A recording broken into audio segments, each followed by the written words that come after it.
Well,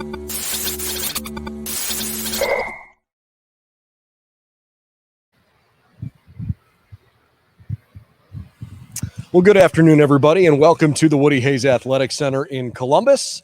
This is the Buckeye Report. Buckeyes Now on Sports Illustrated, your home for all things Ohio State football here this fall. We are really looking forward to this weekend's season opener against Notre Dame Fighting Irish. This is Andrew Lind. I'm Brendan Gulick, and thanks for tuning into the Buckeye Report here tonight. This was the last scheduled media availability of the week with anybody from Ohio State.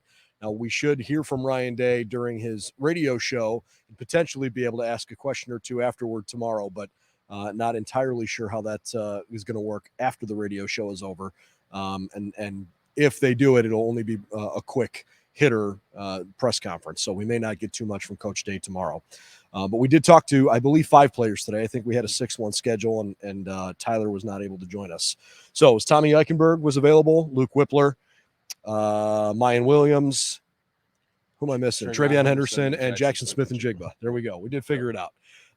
It's been that kind of week where constantly drinking through a fire hose, as you all have been at home, trying to get up to speed on everything that is about this game. Andrew, I think the thing that probably stands out to me more than anything else I heard today was what Jaxon Smith-Njigba said at the end of his press conference. He was asked by Bill Rabinowitz, the great writer for the Columbus Dispatch, basically a little bit about the feeling from Oregon last year. And Jaxon said, we learned a tough lesson that talent isn't enough. We know we were more talented, but it wasn't enough to win that game. And hopefully that's front and center each week this year. Yeah, and I think that, carrying that with them is going to carry them a lot on Saturday. We talked about yesterday how Ohio State on paper is just a more talented team than Notre Dame. And, I think that, understanding what happened against Oregon, they were 2 touchdown favorites, if I recall, against Oregon, and they're 17.5 against Notre Dame. So it's kind of one of those things, it's a very similar situation where you feel like they should win the game. But, for them to kind of be aware of how Oregon played out last year and just have that in the back of their mind, they're able to focus on that and say, okay, well, we're not going to let that happen again. There's an awful lot of people in Ohio State circles that kind of don't give Notre Dame a chance at all this weekend. I just don't think that's fair, because I think Notre Dame is good enough to be a very competitive team on Saturday. I think when the Buckeyes are playing their absolute best football, and I know it's the opener, okay? I get it. We haven't seen them play this year. Last year was last year. I've heard all the cliches. You know what you have on offense here. And I think when Ohio State is playing as well as it is capable of playing offensively, that they are exceptionally difficult to beat. If the defense looks half as good as what we have heard it's supposed to be like, based on everything that we've learned from players and coaches and some of the stuff coming out of the facility, I think Ohio State sits in a good spot. But I don't know that I necessarily agree with some of what I've heard about the Buckeyes will win by 35. I'm kind of pumping the brakes on that. Yeah, that's a bit much. I think it'll be like 21 points. But, even if the defense plays twice as good as they were last year, I think that obviously, is a good sign for Ohio State, because we said, throughout the fall, if they're a top 30 defense, they're good enough to win the national championship. So, yeah, I mean, I personally don't think that it's going to be, a competitive game beyond halftime, but I do think that, that Notre Dame does have, some good athletes, some good talent, particularly, at tight end, Michael Mayer, along the offensive line and the defensive backfield. So there is a good amount of talent, but I don't think that they're, playoff worthy or anything like that. So, this is a game that Ohio State should win. It's a matter of going out there and putting it on the field. You don't think they're playoff worthy? Okay. No. Well, I mean, in some regard, right? Yeah. Preseason, it's everything building up to it. You want to see the rosters. You want to see them go out and do it. I'm not ready to go quite that far because I haven't seen them yet. I think they are playoff caliber, but I think there are 2 teams in the country that are bar none, talent-wise, better than the rest. And I think everybody in America expects that Alabama and Ohio State, should be there at the playoff at the end of the year. Georgia's a popular pick, but they're replacing so much on defense. We saw what happened with a Buckeyes team that was highly touted, but really inexperienced last year on defense. Notre Dame plays a schedule that I think they're certainly going to win 9 or 10 games. Yeah. They can find a way to win a couple of those other ones, especially if they pull off an upset here, then they're absolutely going to be there. So I'm not ready to go there quite yet on that. I'd say obviously if they win this game, then they would, jump to 2-3, whatever, and be kind of in that driver's seat. And they do have a relatively bad schedule. I mean, it's not Michigan, their non-conference schedule, is probably one of the worst that I've ever seen. But, they play at Syracuse, at North Carolina, your USC, BYU's, like those are all very winnable games. And it's not like, they have to play a conference championship or anything like that. So, I know they have Clemson on the schedule. That'll be a really difficult one. And I think that right there will determine whether or not that they're a playoff team or not. So, if they lose at Ohio State, then they still, can carry one loss into the playoff, but you have to get past Clemson. And that would be. And I think we saw with Ohio State last year, you learn that if you lose early in the season and it's your only loss, especially if it's a competitive game to a really high caliber team. If Ohio State would have beaten Michigan last year, they'd have gone to the Big Ten championship. Yeah. And I mean, no offense to Iowa. Iowa was a good team. Their defense was great. Their special teams was outstanding. Their offense was pretty darn bad. I think Ohio State would have beaten up on Iowa. And in that case, the Buckeyes absolutely would have gone to the Big Ten or to the college football playoff. So an early season loss for either one of these teams, I don't think totally flips the season on its head.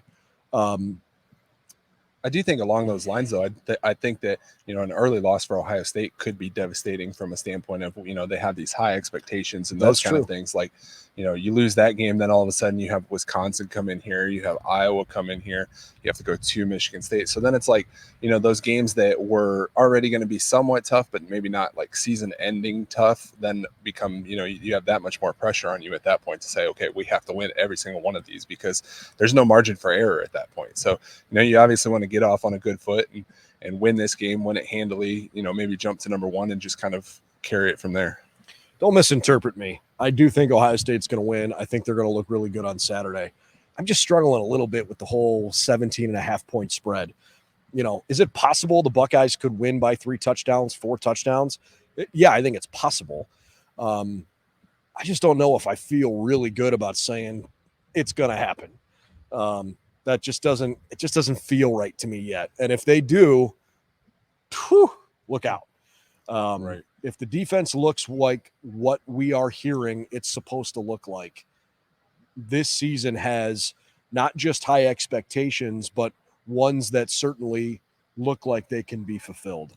One of the question marks around Ohio State is how they're going to balance the running attack, because Trey Henderson, I mean, he's the guy, right? He had an unbelievable freshman season, scored 19 touchdowns and broke Maurice Claret's freshman touchdown record. Trayvon's an impressive dude. Obviously, Evan Pryor is out with a season-ending injury, and we know what Mayan Williams is capable of. He even started week 1 last year. I know you were a little bit more over where Trayvon was talking. I was kind of more where Mayan was speaking with the media, but we haven't really talked about this together. What are your expectations from Mayan Williams this year? I would say I think he's going to be a lot more involved than he was last year, just because if you look at how Trayvon Henderson kind of ended the year, he wasn't that same player toward the end as he was, at the beginning when he was, setting the single game record. Like, he obviously got his, his carries in those games and stuff, but it was really, hard for him to establish a run in some of those games. So I think that, if they keep him fresh, if they get Mayan in there just equally, and, Tony Alford kind of talked about this as well. Like, he doesn't just have a 1 running back or a 2 running back or a 3 running back. Like, he would like to have all 3 of them, be a number 1 kind of running back. So, if he feels that comfortable and Mayan Williams, or he felt that comfortable with Evan Pryor, and from what we're hearing, Dallin Hayden too, coming on as a freshman and could make an impact there. Like, I think that, that'll keep Trayvon fresh. It'll give them some varied looks and those kind of things. And that might actually help them be a more balanced team because, you're able to rely on them differently. I assume Trayvon, based on what we've heard from him, I assume that he attacked getting ready for this season a little differently, because he sort of told us, look, I wasn't quite physically the same at the end of the year after taking a lot of those hits. Mm-hmm. It wasn't a softness thing. It was just, Big Ten is tough football. You get hit. You have to remember too, he didn't have a senior year. Right. Because it's been a long time because of the pandemic. So it was like, one of those things, he has a year off, he hasn't been hit, and then all of a sudden you're playing Big Ten football against, Division I athletes and those things. Like, you're getting hit a lot more. You're playing more games than you were in high school. So it's just a matter of, being able to stay fresh. And I think that, he really took that as a point of emphasis during the offseason. Playing in Ann Arbor in November in the snow is a little different than playing in Hopewell, Virginia, just about any time of the year for sure. I think Ohio State, we've talked a little bit about them trying to have a little more balance offensively. I expect Mayan Williams to have a really good year, and I know the team expects they're not going to have any drop-off when he comes into the game for whatever length of time. I'm just really interested to see how much Ryan Day tries to run the football at Notre Dame, because the way I kind of see Notre Dame's defense, they don't seem to have a lot of question marks on their defensive line, and they've got two defensive backs that are very good, one corner, one safety. So I wonder if Ryan Day knows, hey, here's what we got as the strength of our offense, right? Do we try to go, maybe not take the top off the defense, but attack those inexperienced defensive backs with what we think is the best offensive, skill set in the country out on the outside? And then maybe try to use the run to offset that. Or if he tries to force, no, we're going to run the ball, we're going to try to control some of the clock on our own, because that's what Notre Dame's going to try to do. Yeah, I mean, I think you kind of just go into any game wanting to establish the run at that point. It's just, we're going to show that we're more physical than you, kind of that mentality, and say from the very beginning, I mean, I fully expect the first play to be a handoff to Travion and say, you know what, we're going to take it this way. And if you happen to somehow stop us, then we're going to deploy our, 8 wide receivers that we have that are, all 5-star players, and, we'll take care of it that way. But I think it's just a matter of asserting that dominance and knowing, because last year the losses that they had, they weren't as tough as what they should have been, or, they weren't able to run the ball as well as they should have been. And I think that that's going to carry over to this first game and say, you know what, we place so much emphasis on this in the offseason, and we're going to show you that we can do that. The weather for Saturday looks exquisite. I mean, just perfect for an early season, warm but not smoking hot. It's going to be an absolutely perfect weekend. The eyes of not just the country, but there's going to be a global audience for this game. There is so much at stake. There is so much involved with this game. Even the most slightly casual football fan around the country is going to be paying attention to what's going on in Columbus on Saturday. I'm not going to put you on the spot and ask you for a final score, but do you have anything in particular that you're sort of feeling like, okay, we're going to see a little bit of this weekend?